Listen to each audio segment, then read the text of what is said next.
Как сделать многоразовую защитную маску для лица?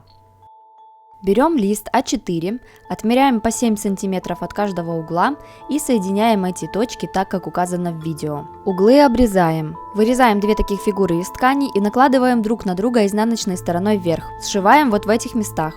Также делаем выкройку для внутренней вставки, она равна средней части основной выкройки. Вырезаем эту деталь из ткани и подшиваем с двух сторон.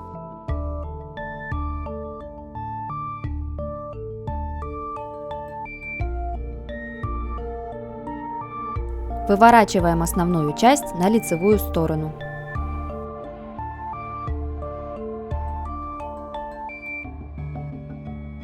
Загибаем верхнюю и нижнюю стороны. Изгибы хорошо проглаживаем. Вставку размещаем по центру и прошиваем в указанных местах сверху и снизу.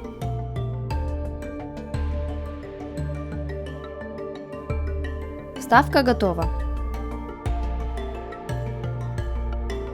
На пересечении верхней и нижней части делаем по строчке. Теперь наша маска раскрывается так, как нужно. Верхняя часть будет закрывать нос, а нижняя подбородок. Ткань по бокам подгибаем 2 раза и пришиваем.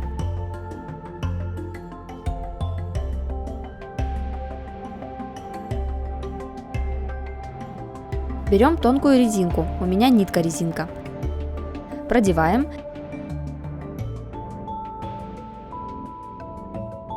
Завязываем. И прячем узелок.